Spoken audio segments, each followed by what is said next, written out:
I discovered my wife 28F of 7 years is cheating on me 30M. She doesn't know that I know. Advice. I don't know where to begin, but I guess there's no easy way to say this. This is the worst thing that has ever happened to me. I'm 30 years old. I work from home as a software developer. My wife, Emily, is 28. She's very beautiful. She's a hair and makeup artist. She's incredibly talented at what she does. She mostly works with brides and bridal parties, but over the last couple of years, her career has really taken off. A lot of that success is thanks to John, who owns a really popular local wedding venue. John has been a huge connection for her. Through him, she's gotten work with photographers, local advertising agencies, and even a few small modeling gigs. She's even modeled in some local ads herself. John's in his 40s, married with 3 kids, and his wife is very pretty for a mom of 3. I guess I get it, though. My wife is younger and way better looking. Our marriage has been great as far as I know. Emily and I have been together since high school. We're still best friends. We have regular date nights, an active and exciting sex life, and she's always been thoughtful and caring. I never doubted her love for me. That's why this blindsided me. A week ago, I was working from home and I heard an email notification from my wife's laptop which was plugged in for charging. She had logged into it before going to the gym and she doesn't like her computer locking automatically when she leaves it alone. She forgot to lock it before leaving it. I saw the email preview notification from John and it looked fishy, so I opened it. It wasn't romantic. It wasn't even sexual. It was logistical, a time, a place, and some comment about keeping things discreet. But it was the last line that floored me. "You're incredible. I can't stop thinking about last night." I thought about last night. She came home late, said she'd had a long shoot with a photographer, and we had dinner together like everything was fine. Normal. I scrolled back through her messages and emails. Most of it was mundane, work-related, professional, but sprinkled throughout were little hints, things that didn't sit right. John saying she looked beyond stunning at an event. Emily thanking him, but keeping it neutral. Nothing about love, nothing about feelings, but it was clear something was happening. Then I read an email about booking a hotel for them both in town. It said it was the usual place. I felt like I'd been punched in the chest.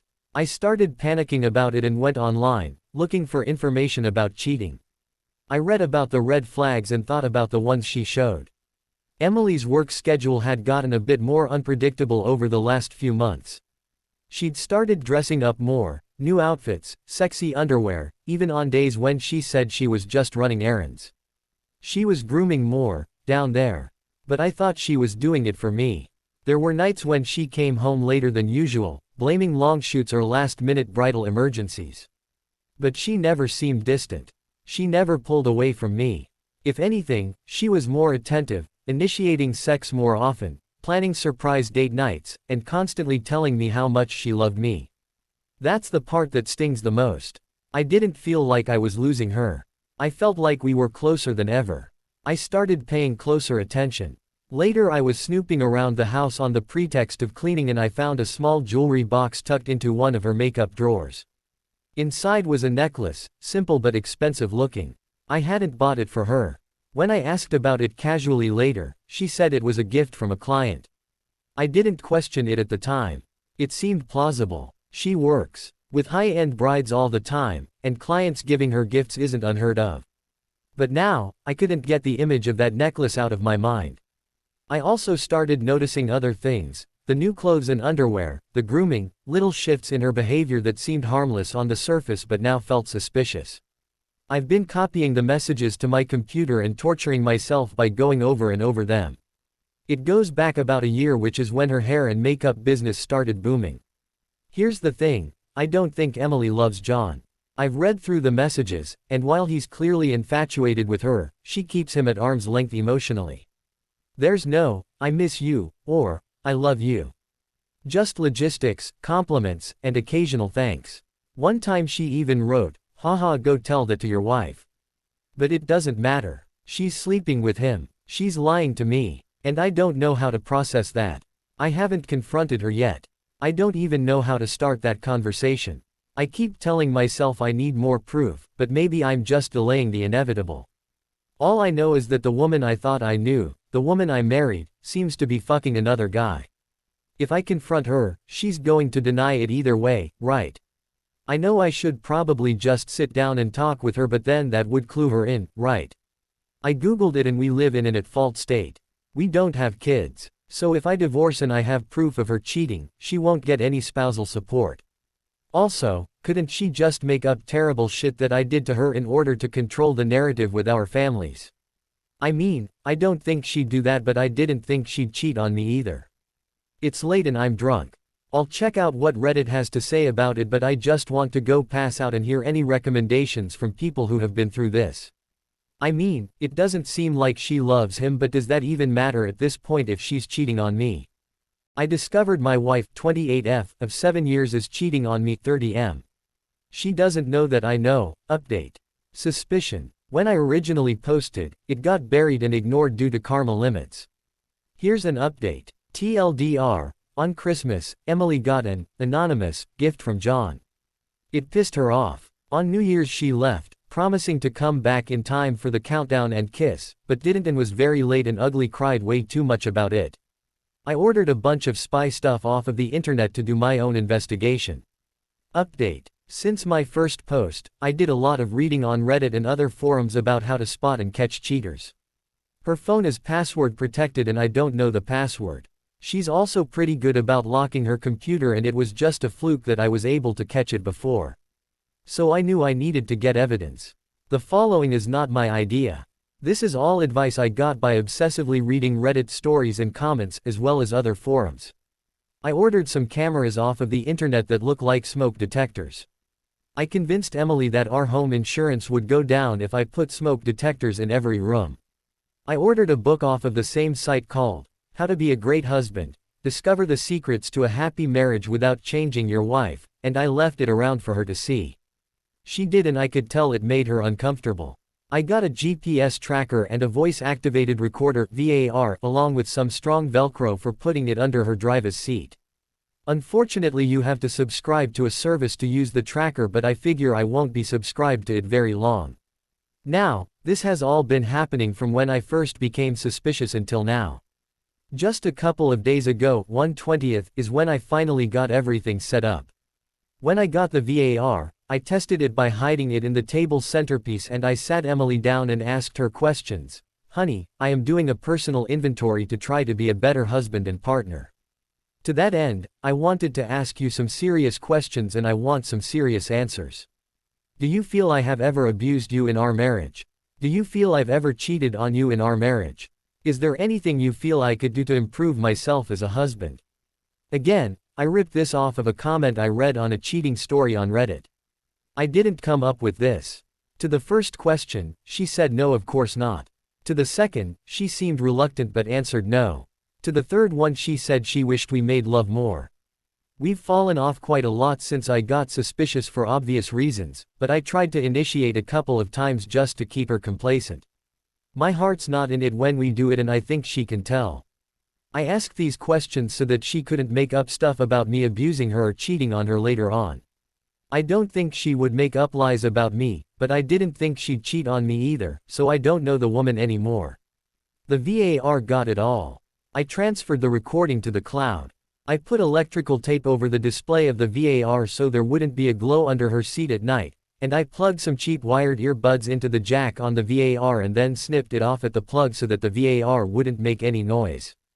Again, I got all of this info off of reading subreddits and forums. I didn't come up with this. Rolling back the clock to Christmas. On Christmas, we spent even day with her family. It was their turn. Her sister was there with her husband and kid as well as her parents. We were at her parents' house. It was just an hour away. My parents live a couple of states over. Christmas Eve day, she got a gift bag delivered to her. I didn't see who dropped it off. My mill said it was some teenager. The gift bag said, "To Emily. From Santa." At first she thought it was from me, I think. I assured her it wasn't. It was a gold bracelet. Apparently it was pretty nice. Her mom and sister oohed and awed over it. When asked where it came from, she said it probably came from a bridal party that was getting married on the 28th who wanted to reward her for giving a group discount and doing it last minute. She told us that they said she should expect a bonus. Yeah, it's ridiculous, but I nodded my head. Mill and Phil sort of followed my lead like it was no big deal. Let me be clear that I knew it was from John. The bridal party would have signed their names, not wrote, from Santa. Emily must think I'm special needs to fall for that.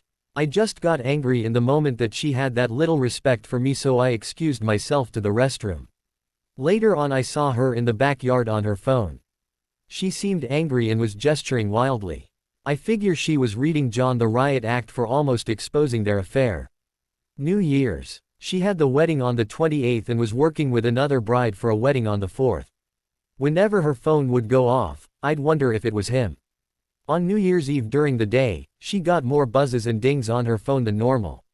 She would look at them annoyed.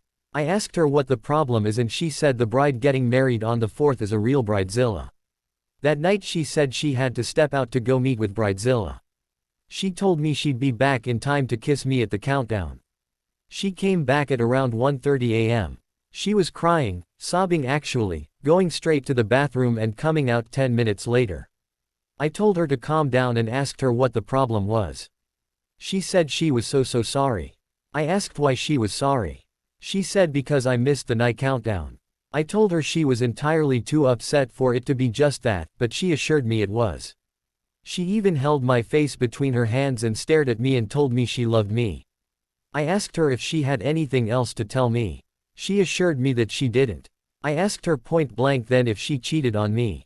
She swore up and down that she didn't and that she was upset because she missed the countdown because since we have been married we always kissed each other when the clock struck midnight.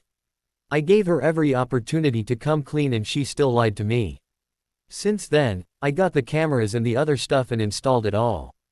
Now I'm going to wait to get more tangible evidence as well as start consulting divorce attorneys. I expect it will be a while before I update again. I'll be hanging out on Reddit, though. This place is addicting. Edit. Trying to head off comments. Getting real undeniable proof is important because my family loves Emily. They think of her like a daughter. In her family, she's the golden child, who can do no wrong. If she told them I was abusive or a cheater, her family would believe her. My family would probably take my side, but they'd definitely interrogate me to make sure I didn't abuse her. I discovered my wife, 28F, of 7 years is cheating on me, 30M. She doesn't know that I know. Update 2. Last update. Personal note. I didn't think this would blow up like it has after the original post was buried and overlooked. Thank you for all your advice and for the personal stories and experiences you have private messaged me. I'm sorry I haven't been able to respond to you all. Let me say that I'm not really interested in joining any cause. All you need to do is have a cursory look at the relationship subs and you'll see there are just as many women heartbroken by infidelity as men, maybe more even. It's not a sexist issue. It's an issue of low character and morality. Having low character and morality has nothing to do with your gonads. I have had both heartbroken men and heartbroken women PM me their stories and I see very clearly that this issue is not delineated by sex. If you don't believe this is real, I don't know what to tell you. Sorry. Please block me and ignore me if it's a bother. On to the update. TLDR, I got info from the VAR. She's definitely cheating. I'm angry and heartbroken. I already have a lawyer. I've been looking at lawyers since before Christmas. Like a lot of you said, I'm going to have to get a pie for good evidence for an at-fault divorce. My dad is taking a helic on his home to help pay for it. I checked the VAR recordings from Emily's car and I got some info. There was the usual business and personal calls, and some Taylor Swift sing-alongs. The first call of note was with John. Apparently she had not talked to him since Nye. She was angry with him for sending the gift at Christmas and keeping her late at Nye. John was dismissive and cocky at first. Emily then told him about how I asked her if she was cheating on me during Nye. That got John's attention and he was asking all kinds of questions. He seemed really interested if I had mentioned him by name at all. I didn't. He said he thought she was handling me. He told her that they should be safe if she has always used the card. She said she did. He asked her if she wanted to meet and she started crying. She told him that the relationship has stopped being fun for her and that they should stop and she wasn't going to lose her marriage over this. Too late, honey. He told her that she should just keep lying to me. He seemed really worried about his wife finding out. Oh, she will, asshole. He told her not to call him again on his phone and that they'll talk the next time they meet. He also told her to be sure and delete everything off her phone and computer. She said she already had. Her next call was to her BFF, Bev. Bev knows about the affair and my wife was crying. Emily told Bev about Nyan that she thinks I suspect something and Bev told her to keep lying to me but also told her she should probably end her affair because I would definitely divorce her if I find out or if she confesses. Ding ding ding. Bev knows me so well. Emily said she is in the process of ending her affair with John. I always considered Bev a mutual friend. I've met her husband. We've been out on couples dates. He's going to get a message from me outlining his wife's liberal views on infidelity as well as a link to the recording of her phone call. I'll check with my lawyer first. Interested in both men and women's views on this. How would you feel if you knew your spouse was actively encouraging their friend to hide their infidelity and talking about how it is with their cheating friend? Should I be pissed at her? I did some web searching and anonymous asking around on social media and, on the advice of stuff I got here on Reddit, met with what I think are the 3 best family law attorneys in my area. I had official consultations with them. I did this so that 2 of them wouldn't be able to take my wife's case because of conflict of interest. What they didn't tell me in those Reddit comments posts is that the really good family law attorneys don't do free consultations. They charge you for them and then some pro rate that charge towards your bill if you select them to represent you. So I ended up spending $1,600 for all that. Just FYI, I'm not super rich. We have a lot of money saved up but I don't want to tip her off by touching that. My wife's business is doing really well, but she has the, what's mine is mine and what's yours is ours, attitude when it comes to paychecks and I didn't mind until now. I make 6 figures as a senior developer and we don't have a mortgage or rent payment. When my mom died, my dad moved down to Florida to the Villages. He lets us stay in his house rent-free. It's already paid for. I say this because my dad is taking out a HELOC on the home to help me pay for the divorce attorney. A really good divorce attorney is very expensive, I've learned. The plan is to refinance it in my name after the divorce is over. Meanwhile, I'll be making the payments by writing checks to my dad. The HELOC is still pending, so I'm paying with a credit card I took out for this occasion. I'm pretty much certain my credit score will be shot to hell after this. I talked to my divorce attorney and gave her the recordings and she said it was good evidence. I told her about how Emily is ending it with John and about the card John mentioned. She told me to take a picture of the card if I can find it and send it to her. I asked her if it was legal to do that and she said yes because it's accessible within shared marital property. She's going to subpoena the card statements. As far as Emily ending it with John goes, my lawyer said maybe but don't count on it. My attorney also told me the same thing y'all told me and that's I need to hire a PI. She told me she had a good one. I told her I already had all this evidence and she said that evidence and testimony from a PI carry more weight with the court because a PI knows how to get admissible evidence legally and is impartial. She told me her goal is to get enough evidence so that any attorney my wife got would settle rather than go to trial because she'd subpoena John and John would be exposed too. She told me she wouldn't be surprised if John paid for my wife's attorney, which would be a dumb idea for her because that attorney would mainly have John's best interests in mind. But, since he's paying for everything else, she'd probably go for it. I'll be meeting with the PI on Monday. Meanwhile, Emily is love-bombing me. She's telling me how great I am and how much she appreciates me and how lucky she is. She's talking about starting a family before she's 30, not with me, you're not. She wants us to go on a long romantic trip that she's planning on paying for with her money, with John's card probably. I want to scream at her and tell her I'd rather slam my dick in a car door but I have to keep playing nice for now. Fuck this shit, man. I can't believe this is my goddamn life now. I want to hug her and kiss her and make love with her again but then I remember her mouth was around that asshole's junk. He completed in her mouth and she came home and kissed me with it. I had sloppy seconds for 9 months. But she loves me. I love her and I hate her. I'm walking cognitive dissonance. My attorney told me to get into counseling. I will. I think I need to. I just want to run away from her and towards her at the same time. Does that sound stupid? Am I going crazy?